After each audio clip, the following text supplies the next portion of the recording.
মানুষের goat concert অর্থাৎ goat event, এবং সেই গোট ইভেন্টে একেবারে প্রধান অতিথি লিওনেল মেসি অর্থাৎ আর্জেন্টাইন ফুটবল তারকা, বিশ্বের সব থেকে অন্যতম বড় ফুটবলার।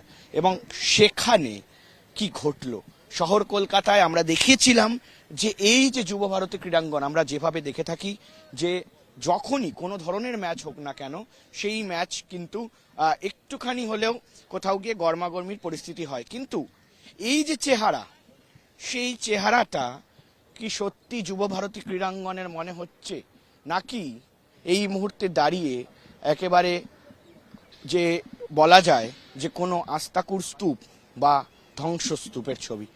মূলত সেটাই কিন্তু এই মুহূর্তে সত্যি হয়েছে, সেটাই এই মুহূর্তে শহর কলকাতার স্বামী বিবেকানন্দ যুব ভারতী ক্রীড়াঙ্গনে ঘটে গেল।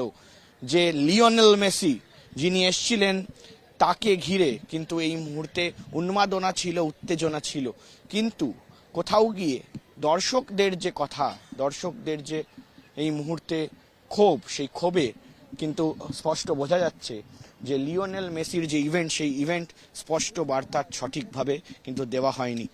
দেখুন, সব থেকে আগে একেবারে দেখাচ্ছি যে একটি পোড়া ছবি, এবং সেটা কিন্তু এই মুহূর্তে একেবারে যারা ক্ষুদ্র ফ্যানেরা ছিলেন তারা এই কাজ করেছেন, এবং তার পাশাপাশি প্রতিটি জায়গায় এই যে ক্যানোপি রয়েছে সেই ক্যানোপি ভাঙচুর করা হয়েছে।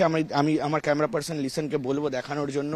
এই যে ক্যানোপি রয়েছে, এখানে মুখ্যমন্ত্রী মমতা বন্দ্যোপাধ্যায়, সৌরভ গঙ্গোপাধ্যায়, তার পাশাপাশি মেসি, রড্রিগো ডিপল এদের বসার কথা ছিল, কিন্তু এই জায়গা ধ্বংসস্তূপে পরিণত হয়ে গিয়েছে। এবং স্পষ্টত এই যে মাঠ যুব ভারতী ক্রীড়াঙ্গনের, দেখা যায় যে লিওনেল মেসি তিনি ঠিক এই গেটটি দিয়ে আসেন। আমি আরও একবার ঘুরিয়ে দেখাবো যে এই মুহূর্তে দাঁড়িয়ে এই যে ভিআইপি গ্যালারির ঠিক বাঁ দিকের যে গেট রয়েছে সেই গেট দিয়ে আসেন, এবং সেই গেট দিয়ে গাড়ি থেকে নামার পর তিনি হেঁটে মাঠে ঢোকেন, এবং কিন্তু এদিক ওই দিক অর্থাৎ ছড়িয়ে ছিটিয়ে তাকে কিন্তু বিভিন্ন জায়গায় নিয়ে যাওয়া হয়। সঙ্গে ছিলেন অবশ্যই শতদ্রু দত্ত যিনি অর্গানাইজার, এবং তার পাশাপাশি অরূপ বিশ্বাস এবং আরও কিছু অতিথিবৃন্দ। কিন্তু সবথেকে বড় যে বিষয় এই মুহূর্তে, সবথেকে যে নিন্দনীয় বিষয় এই মুহূর্তে, যেটা নিয়ে কিন্তু সবথেকে বেশি এই মুহূর্তে তর্ক বিতর্ক হচ্ছে, সেটা হলো মানুষের ক্ষোভ। মানুষ বলছে যে এই মুহূর্তে যে মেসিকে তারা কিন্তু এক বিন্দু দেখতে পাননি। কেন?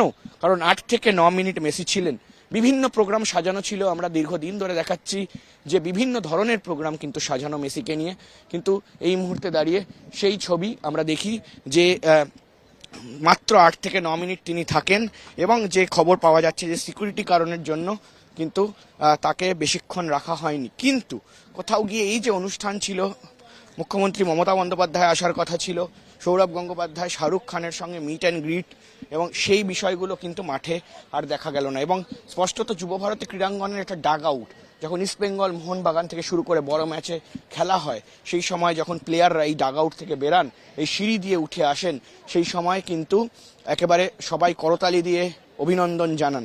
কিন্তু সেই ডাগ আউটকে কীভাবে ভাঙচুর করা হয়েছে, ক্ষুব্ধ জনতা, এবং তারা কিন্তু একেবারে ক্ষুব্ধভাবে কিন্তু এই ডাগ আউট ভাঙচুর করেন, এবং স্পষ্টত বোঝাই যায় যে কোথাও গিয়ে যে 5,000, 10,000, 15,000, 50,000 টাকা দিয়ে টিকিট কেটে মাঠে ঢুকে একেবারে মেসিকে সামনে থেকে দেখার যে আশা ছিল, কারণ আমরা দেখেছি যে মেসি আসার আগে থেকে কি ধরনের উন্মাদনা ছিল।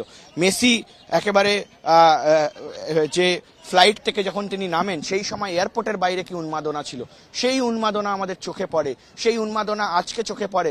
সত্যি কথা যদি আমি বলি তাহলে এটা বলতেই হয় যে ইস্টবেঙ্গল মোহনবাগান যে ম্যাচ, সেই ম্যাচেও কিছু র্যাম্প, কিছু সিট গ্যালারির ফাঁকা থাকে, কিন্তু আজকে একেবারে পুরোপুরি ভর্তি ছিল যুব ভারতী ক্রীড়াঙ্গন, লাখো মানুষের সমাগম হয়েছিল। এবং তারই মধ্যে যে এইভাবে তারা একেবারে ক্ষুব্ধ হয়ে উঠবেন যে এত টাকা দিয়ে তারা এসছেন। আমি একটু ওপরের দিকে দেখাই, এটা হলো ভিআইপি গ্যালারি, ওপরেই রয়েছে প্রেস বক্স, এবং সেই প্রেস বক্স থেকে আমরা সরাসরি কভারেজ দিচ্ছিলাম, এবং পাশেই রয়েছে একটি হোর্ডিং। সেই হোর্ডিংটিকে কিভাবে ছিঁড়ে ফেলা হয়েছে, সেই হোর্ডিংটিকে কিভাবে ভাঙা হয়েছে, এবং সেটা এখন অর্ধেকভাবে ঝুলছে। এবং গোটাটা এবার প্যান করে দেখাতে বলবো যে একটাও হোর্ডিং কিন্তু এই মুহূর্তে নেই। একটাও হোর্ডিং গ্যালারিতে এই মুহূর্তে নেই। প্রতিটি গ্যালারিতে পুরো হোর্ডিংয়ে অ্যাডভার্টাইজমেন্ট দেওয়া ছিল, কিন্তু সেই গোট ইভেন্টের যে হোর্ডিং, সেই হোর্ডিং কিন্তু ছিঁড়ে ফেলা হয়। এবং শুধু তাই নয়, স্টেডিয়ামের বাইরেও বিভিন্ন কিন্তু ঝামেলা দেখা গিয়েছে, আমাদের চোখে পড়েছে। এবং সামনের দিকে আর একটু এগিয়ে যাই, আমি মাঠের দিকে একটুখানি যাব আমার ক্যামেরা পার্সন লিসনকে নিয়ে, যে ঠিক মাঠের যে চিত্রটা, কারণ যুব ভারতী ক্রীড়াঙ্গন কিন্তু বিশ্বের অন্যতম এবং তার পাশাপাশি ভারতবর্ষের অন্যতম সেরা স্টেডিয়াম, এবং সেই স্টেডিয়ামকে এইভাবে একেবারে তছনছ করে দিয়েছে জনতা। এবং একটাই কারণ, যে মিসম্যানেজমেন্ট, মিসকমিউনিকেশন। যখন মেসি ঘুরছিলেন তখন কোনো রকমের কমিউনিকেশন কিন্তু করা হচ্ছিল না। অরূপ বিশ্বাস তিনি তখন অ্যানাউন্সমেন্ট করছিলেন, এবং তার পাশাপাশি আমরা দেখি যে শতদ্রু দত্ত তিনি অ্যানাউন্সমেন্ট করছিলেন। মাঠের মাঝে এই যে আগুন পারদ যে চড়ে, সেই আগুন পারদ কিন্তু শুরু হয় বোতল ফেলাতে কেন্দ্র করে, এবং বোতল একের পর এক স্টেডিয়ামের বাইরে থেকে, গ্যালারি থেকে উঠে আসতে থাকে। এবং তারপর কিন্তু আমরা দেখতে থাকি যে এই যে মাঠ রয়েছে, সেই মাঠে চেয়ার ছুঁড়ে মারা হয়, এবং তারপরই কিন্তু এই যে হোর্ডিং ব্যানারগুলো ছিল সেগুলো ছিঁড়ে ফেলা হয়। এবং সবথেকে আশ্চর্যকর জিনিস এই মুহূর্তে যেটা, সেটি হলো যে এই যে গোল পোস্ট এই মুহূর্তে কিন্তু একেবারে সবথেকে গুরুত্বপূর্ণ ফুটবলের জন্য, কারণ সব খেলার সেরা বাঙালির তুমি ফুটবল, এবং সেই ফুটবলের যে গোলপোস্ট, সেই গোলপোস্টের যে নেট ছিল, সেই নেটও কিন্তু ছিঁড়ে ফেলে একেবারে উত্তেজিত জনতা। এবং স্পষ্টত এই যে পরিস্থিতি, সেই পরিস্থিতি কিন্তু একেবারে কোথাও গিয়ে প্রশ্ন তুলে দিচ্ছে যে কি অবস্থায় ঠিক এই ইভেন্ট অর্গানাইজ করা হয়। এবং সেটা কিন্তু প্রশ্ন ওঠে যে এই ইভেন্ট কি সত্যি তাহলে সঠিকভাবে অর্গানাইজ করা হয়েছে। ইতিমধ্যেই শতদ্রু দত্ত, ইভেন্টের যিনি অর্গানাইজার, তাকে কিন্তু ডিটেন করা হয়েছে, বলা হচ্ছে সূত্র মারফত গ্রেফতার করা হয়েছে, তাকে জিজ্ঞাসাবাদ করা হবে, এবং তার পাশাপাশি বাকিদেরও জিজ্ঞাসাবাদ করা হবে ঠিক কিভাবে এই ঘটনা ঘটলো, কেন ঘটলো। সত্যি দুঃখজনক, নিন্দনীয় এবং লজ্জার বিষয় বাংলার কাছে, বাংলা ক্রীড়া জগতের কাছে, ভারতবর্ষের ক্রীড়া জগতের কাছে, কারণ আন্তর্জাতিক আঙিনায় কিন্তু একটা খারাপ সংকেত, খারাপ মেসেজ গেল।